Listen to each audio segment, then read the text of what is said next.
Zwilling J.A. Henckels. That is the official name of the German knife making company out of Solingen, Germany, that was established back in 1731, nearly 300 years ago. Now, over that 300-year period, the name Zwilling J.A. Henckels has essentially evolved and been called different things, and still to this day in 2025 is still called different things. So in this video, I'm going to break down the Zwilling knives that come from Germany, those that come from Japan, the ones that are fully forged versus stamped versus from China and welded and completely different, even though it looks forged. I'm also going to show you an antique. Let's dive into all of these different series.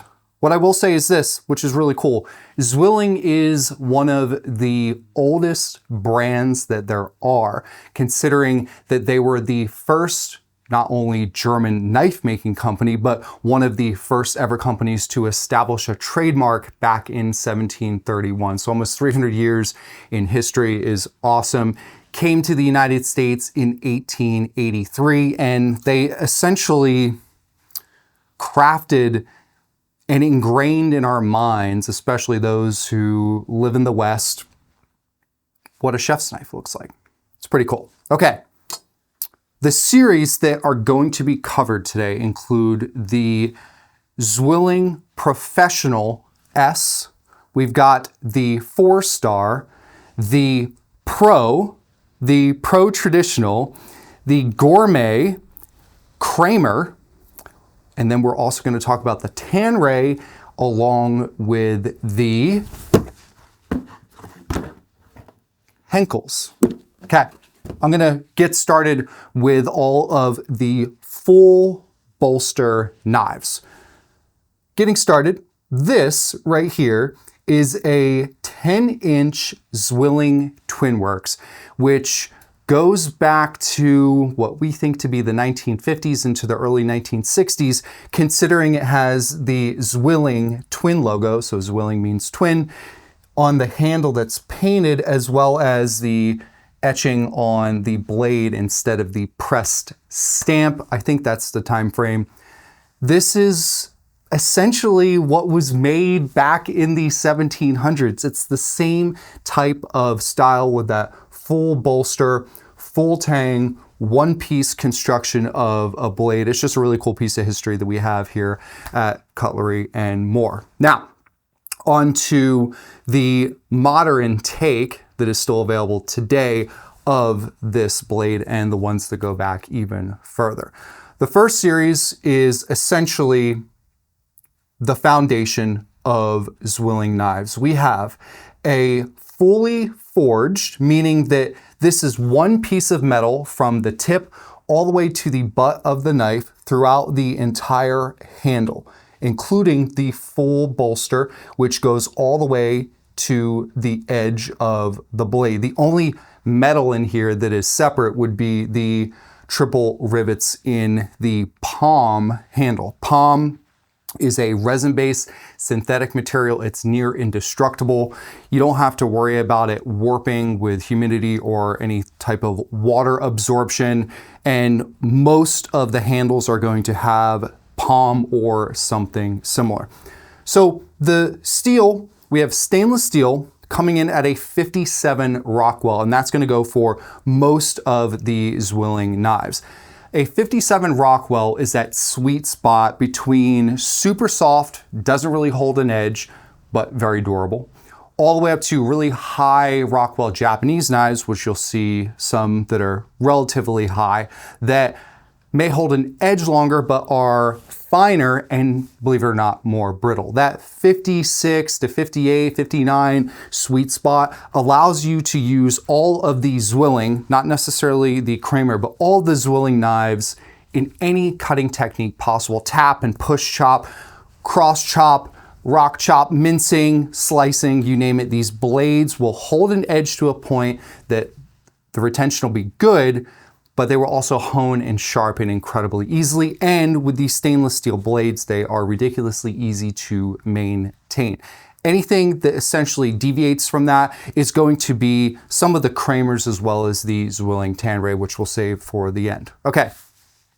The blades, the stainless steel blades, go through a heating process, this heat treatment called friodor, either, tomato, you decide what you want to call it.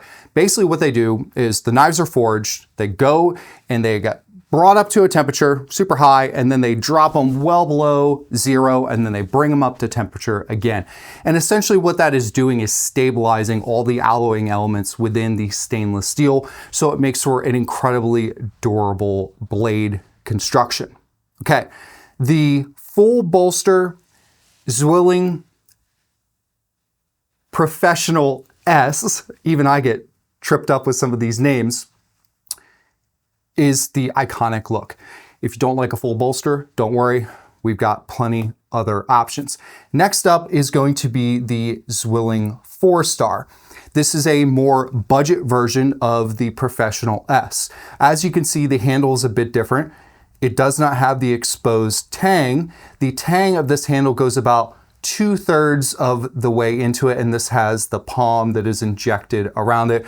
It's not going to slide off, don't worry about that. With that tang only going to about here and not fully extending all the way throughout in the width of the handle, this makes for a more blade leaning balance compared to the traditional 8-inch chef's knives of these Zwillings, which when you hold at the same spot of the bolster is a handle leaning balance.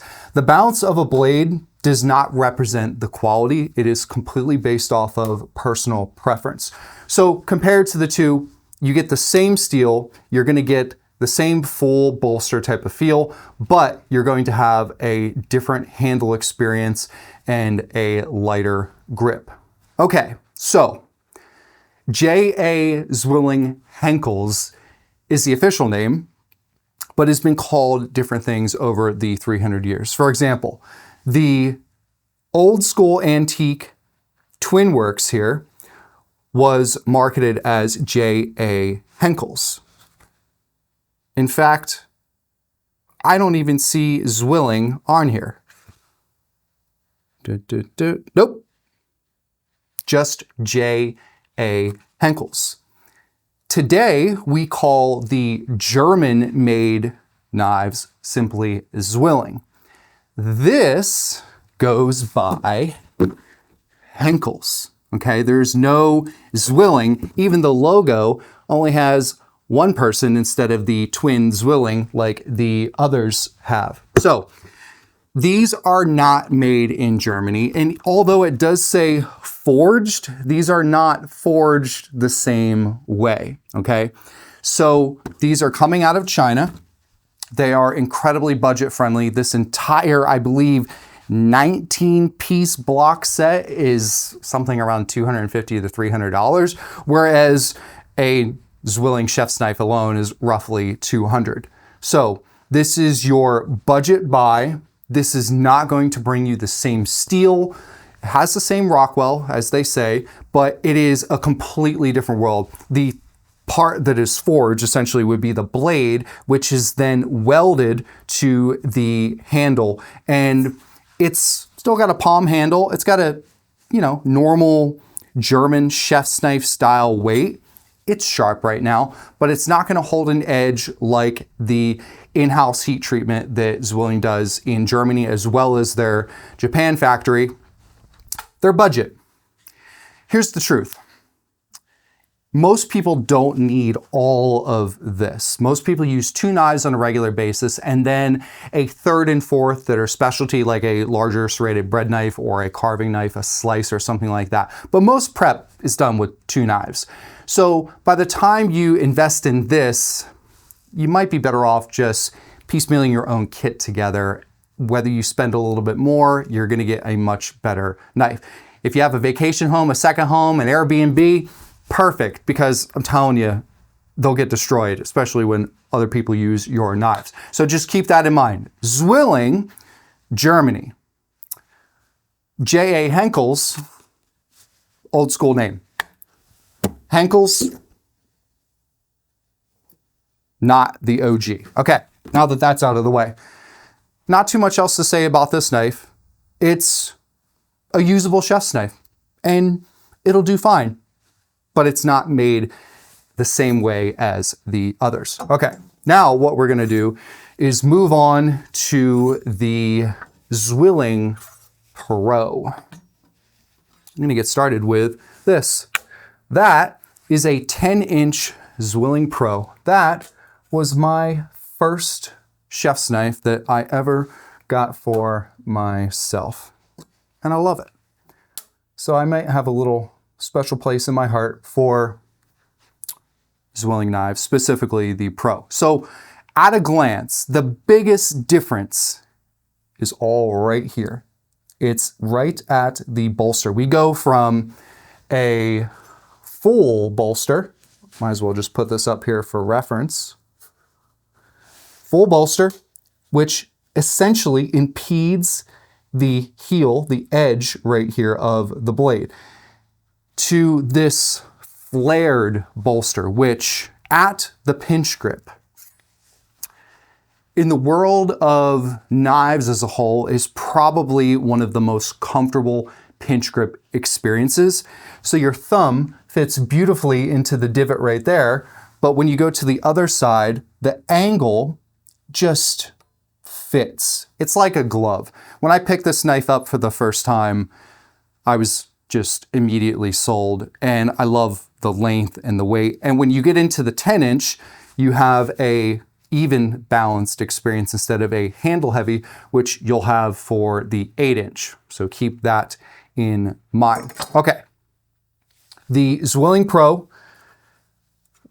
I have 3 different ones here, and I am going to put up a 4th one just because I've got it in my collection. So we'll get rid of the full bolster. We know the big difference. You're getting the same steel, the same Rockwell hardness. You're getting the exact same handle. Everything is the same except for the curved bolster.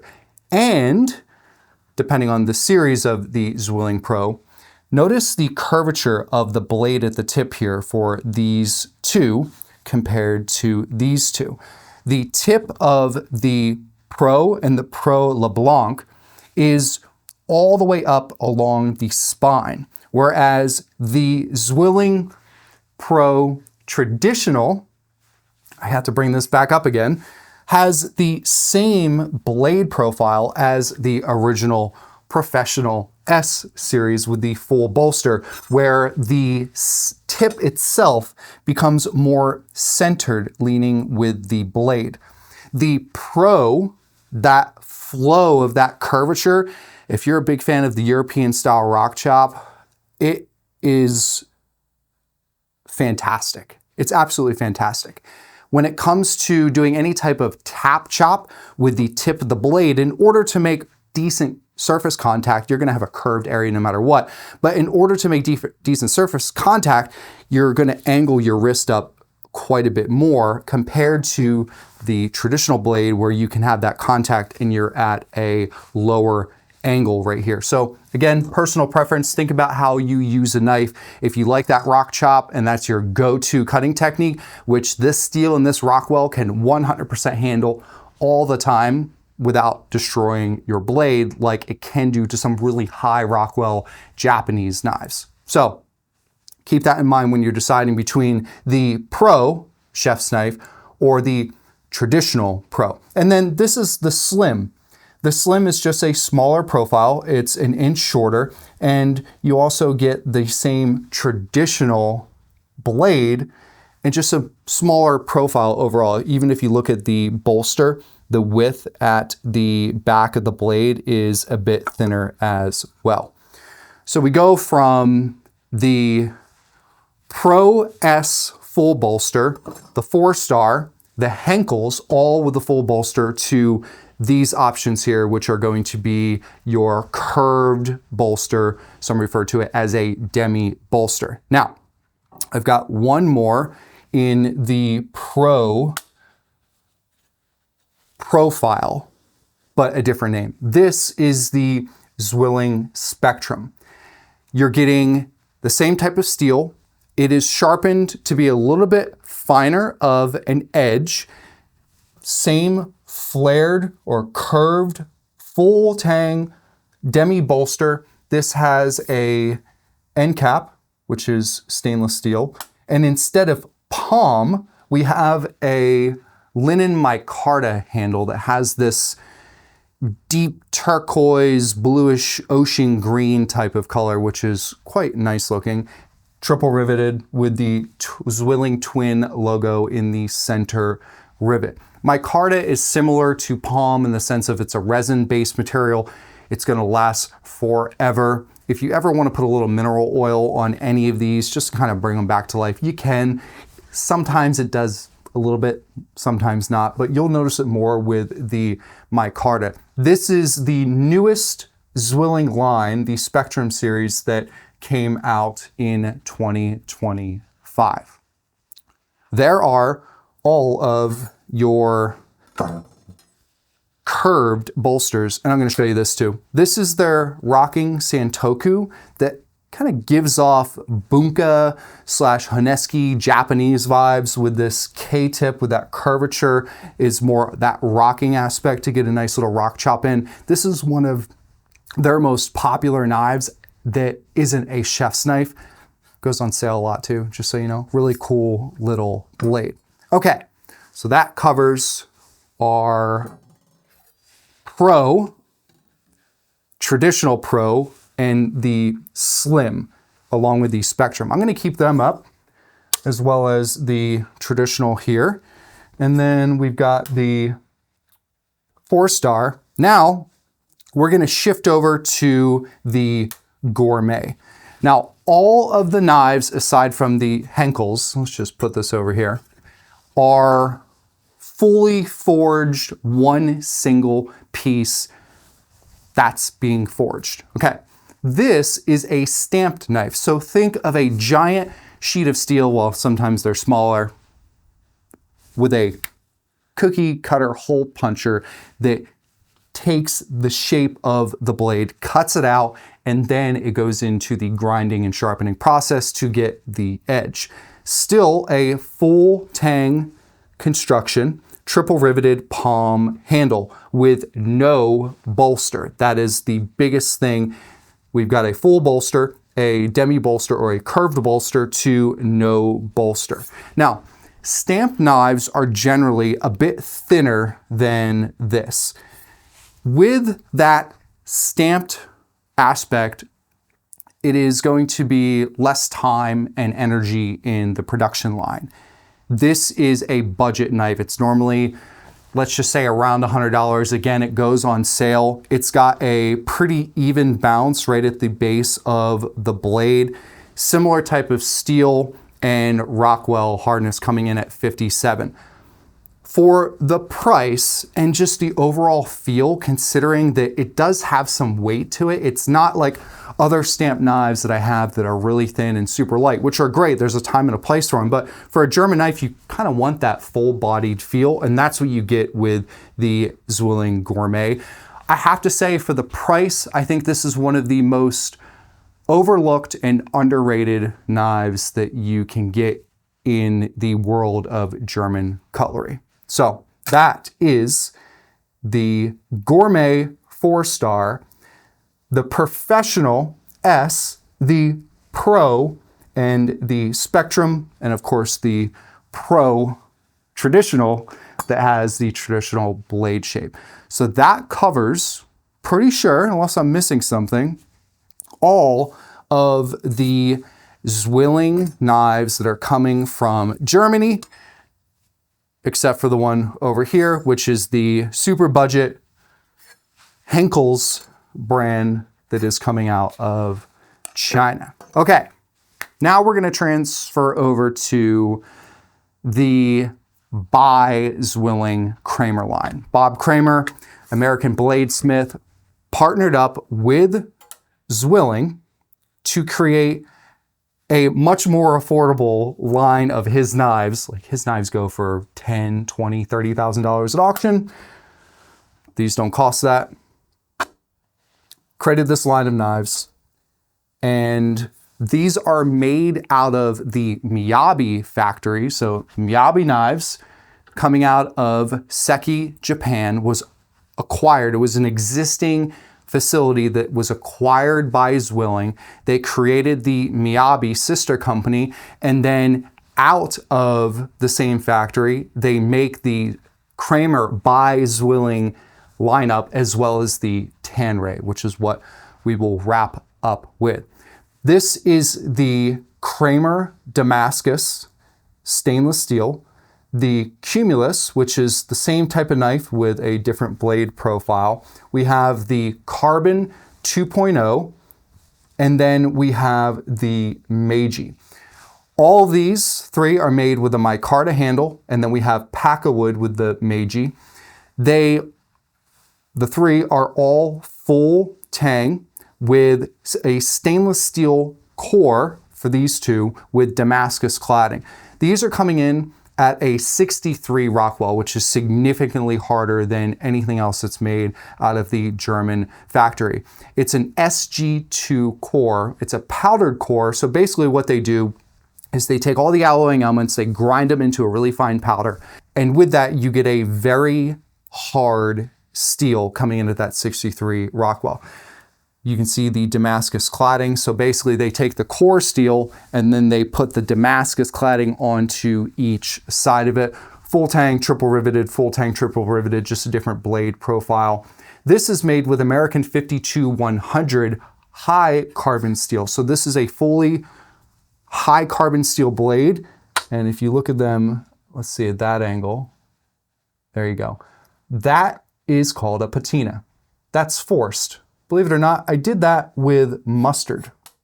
The acidity of the mustard, dabbing it with a sponge, creating that pattern, is what essentially is helping to protect that blade because the patina. Now, this blade itself will rust if it's kept wet. All these other ones you could let sit wet for a very long time. They're never going to rust. Well, I can't say never. It's stainless steel, but chances are very low. This will rust. So high carbon steel, while you're prepping, you keep it dry. As soon as you're done hand washing it, like you should only hand wash all these, you would keep it dry as well. And over time, it will develop its own unique patina, or you can do a forced patina like you see here. This one is coming in at a 62-ish Rockwell. This is a mono steel blade, so no cladding or anything like that. Very similar to the others that you saw. Full tang, micarta handle with the brass rivets and bolster. And then finally, we have the Meiji.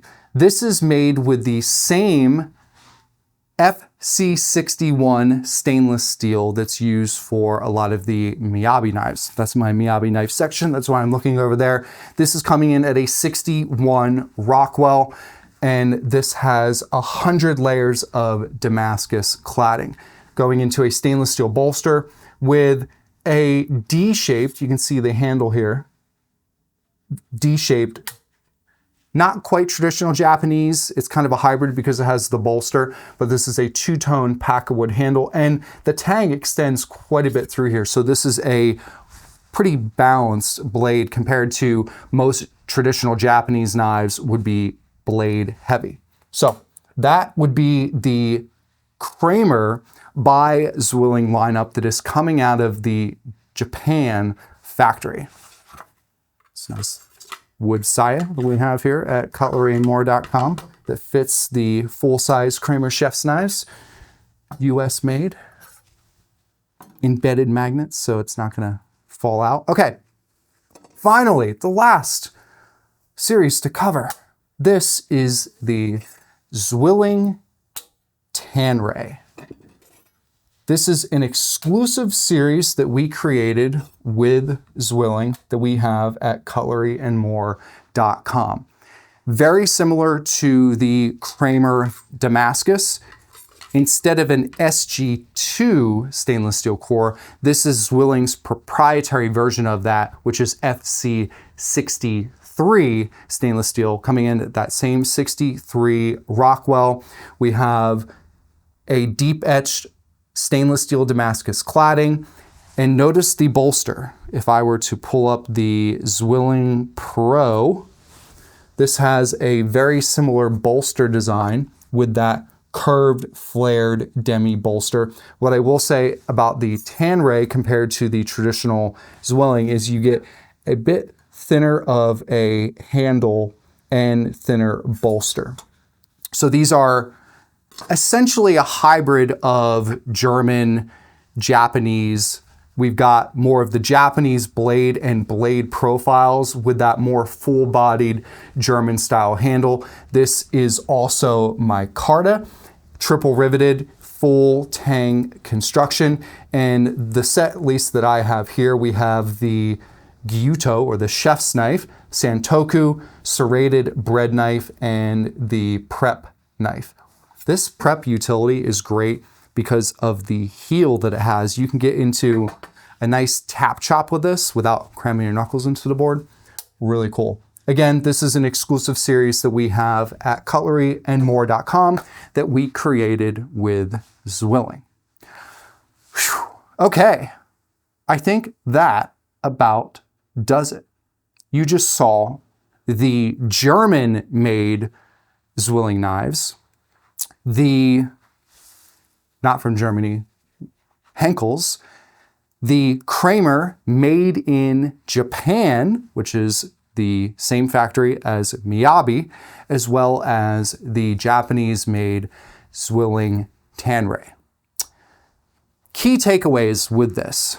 First, your budget. That's ultimately going to determine which of these knives you're going to look at. If you're looking for the most bang for your buck, the Zwilling Gourmet is a fantastic option. No, it's not fully forged. It's a stamped blade, but there are plenty of absolutely fantastic stamped knives out there. Don't get caught up into the forum saying that they're not. Stamped blades are absolutely fantastic. This is one of the best budget buys you can get. From there, when you get into the fully forged, you basically have to decide what type of bolster you want and then the blade shape. Do you want the traditional pro with that pronounced curvature for the chef's knife? Do you want the, hold on, let me go back to, I said traditional because this is the traditional. Do you want the pro with the curved, or the traditional pro with the more centered tip, or do you want the demi bolster or the full bolster? They're the things you really have to decide. If you want to go in the world of Kramer, in the world of the Tanrei, premium, fantastic, high Rockwell, awesome blades. I knew this was going to happen. I'm how many minutes into this video and I am crushing it, and here comes the landscaping. And you probably, I don't know, it depends on my editing capabilities if you heard that or not. Anyway, I'm Chef Brandon with Cutlery and More. Thanks so much for tuning in. Let us know in the comments which is your favorite Zwilling knife. And you can get any of these Zwilling, Kramer, Tanrei, even the Henckels and the Miyabis at cutleryandmore.com. Thanks for tuning in.